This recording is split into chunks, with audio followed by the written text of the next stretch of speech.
CSK தோத்துட்டாங்கன்னு சோகத்துல இருக்க விஜய் ஃபேன்ஸ்க்கு ஒரு சம மேட்டர் சொல்றேன். கேகேஆர் எந்த வருஷம்லாம் ஃபைனல் போச்சோ அந்த வருஷம் வந்த விஜய் படம்லாம் பெரிய பிளாக் பஸ்டரா அமைஞ்சிருக்கு. 2012ல கேகேஆர் ஃபைனல் போனப்போ விஜய்க்கு துப்பாக்கி படம் ரிலீஸ் ஆச்சு. 2014ல ஃபைனல் போனப்போ கத்தி படம். இது ரெண்டுமே ஜென்யூனா மெஜாரிட்டி 95 to 100% மக்களுக்கு பிடிச்ச படங்கள். 2021ல கேகேஆர் ஃபைனல்ஸ்க்கு போனாலும் கப் அடிக்கல. சோ மாஸ்டர் ஒரு 80% மக்களுக்கு பிடிச்ச படமா வந்துச்சு.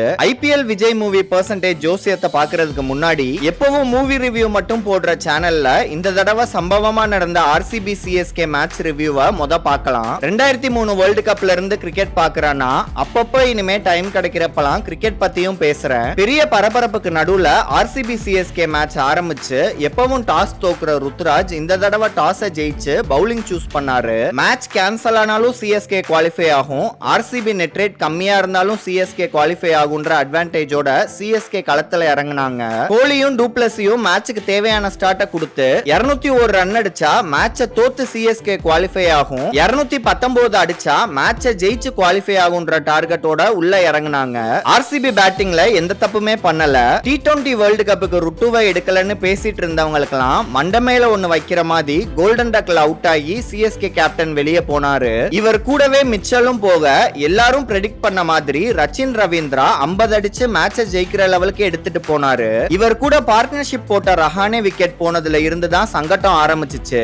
எல்லாம் சிஎஸ்கேக்கு சாதகமா போயிட்டு இருக்கும்னு நினைச்சப்போ இம்பாக்ட் பிளேயர்னு ஒருத்தன் உள்ள வந்தான். ஒரு சாமி ரெண்டு மாமின்னு ரீல்ஸ் பண்ணதுல இருந்து தவந்துகிட்டு இருக்க தூபே வந்த ஜோருக்கு கண்ண மூடி ஓடி ரச்சின் அவுட் ஆக்குனது மட்டும் இல்லாம இவனும் பந்த தின்னுட்டு வெளியே போயிட்டான். இதுக்கப்புறம் வந்த ஜடேஜா தோனி பார்ட்னர்ஷிப் லைட்டா ஆர்சிபிக்கு பயத்தை கொடுத்தாலும் சிஎஸ்கே பண்ண தப்பு மேட்சை ஜெயிக்கணும்னு ஆடாம குவாலிஃபை ஸ்கோரை டார்கெட் பண்ணதுதான். 19th ஓவர் லாஸ்ட் பால் 6ம் 20th ஓவர் தோனி அடிச்ச ஃபர்ஸ்ட் பால் 110 மீட்டர் 6ம் சிஎஸ்கே கன்ஃபார்மா ஜெயிக்கும்ன்ற நம்பிக்கையை கொடுத்தாலும் அந்த 6ல பால் வெளியே போனனால பாலை மாத்த வேண்டிய சூழ்நிலை வந்துச்சு. இதனால சிஎஸ்கே பக்கம் இருந்த வெற்றி வாய்ப்பு அப்படியே ஆர்சிபிக்கு போய் ஒரு நெயில் பைட்டிங் த்ரில்லர்ல ஆர்சிபி மேட்சையும் ஜெயிச்சு குவாலிஃபையும் ஆயிட்டாங்க. டூப்ளஸி கேட்சையும் லாஸ்ட் ஓவர் போட்ட தயாலையும் பாராட்டணும். தோனி அடுத்த சீசன் ஆடுவாரான்னு தெரியல. போன சீசன் மாதிரி ஒரு ஃபேர்வெல் இனி நினைச்சாலும் அமையாது. ஃபேர்வெல் சீசன் முடிவளத்து வந்ததெல்லாம் பாக்குறப்போ தோனி பெரிய நம்பிக்கையில இருந்திருப்பாருன்னு தோணுது. தோனி பிளேயர்ஸ் கூட ஹேண்ட் ஷேக் கூட பண்ணாம மூட் அவுட்ல திரும்பி போன சம்பவம் நடந்திருக்கு. ஆர்சிபி செலிப்ரேட் பண்ண டைம் எடுக்கிறாங்கன்னு காரணம் சொன்னாலும் சிஎஸ்கே ஜெயிச்சிருந்தாலும் இதையே பண்ணிருப்பாங்கன்னு கிரிக்கெட் பாக்குற எல்லாருக்குமே தெரியும். பிளே ஆஃப்க்கு குவாலிஃபை ஆகாத சிஎஸ்கே ஃபேன்ஸ 3 நாளா எல்லா டீம் ஃபேன்ஸும் வச்சு செஞ்சுக்கிட்டு இருக்காங்க. இவ்வளவு வருஷமா விளையாடி தோனிக்கு முட்டி தேய்ற வர போராடி இப்போ ஜெயிச்சிருக்காங்க. சோ அவனுங்களும் ஆடத்தான் செய்வாங்க. கிரிக்கெட் புரியாம தோனியை மட்டும் தெரிஞ்சுக்கிட்டு வாய் பேசிட்டு தெரிஞ்ச தற்குறிங்க பண்ண வேலைனால இப்போ அவனுங்க வெறித்தனமா இந்த விக்டரிய செலிப்ரேட் பண்ணிக்கிட்டு இருக்காங்க. மேட்ச் தோத்தப்பவே விசில் போடு சாங் ஒரு பீடர்னு இத கோட் கணக்குல சில விஜய் ஹேட்டர்ஸ் எழுத பார்த்தாங்க. ஜெயிச்சிருந்தா விசில் போடுன்னு அவங்க கணக்குல எழுதிக்கலாம்னு பார்த்த வெங்கட் பிரபு 3 நாள் ஆகியும் 3 மணிக்கு ட்வீட் போட்டு அழுதுகிட்டு இருக்காரு. வெங்கட் பிரபு வாய் மட்டும் பேசிக்கிட்டு இருக்காரு. படம் ஒழுங்கா வரலைன்னா பொழந்துருவாங்க.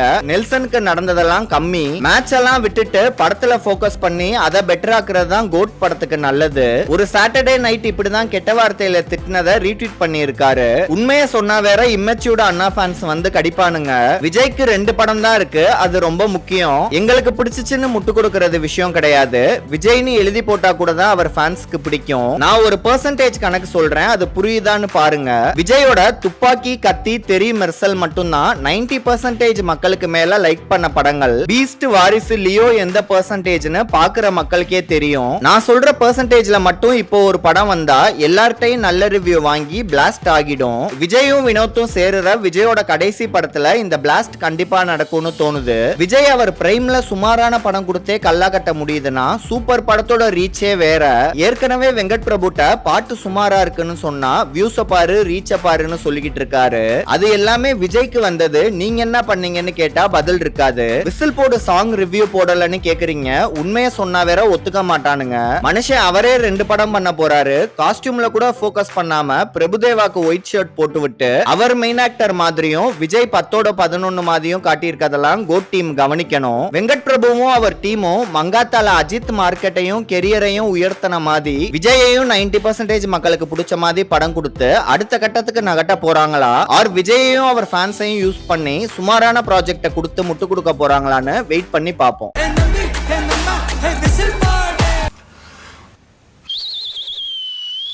இது மாதிரி வீடியோஸ் அண்ட் மூவி ரிவ்யூஸ் பார்க்குறதுக்கு மூவி பட்டியை சப்ஸ்கிரைப் பண்ணுங்கள்.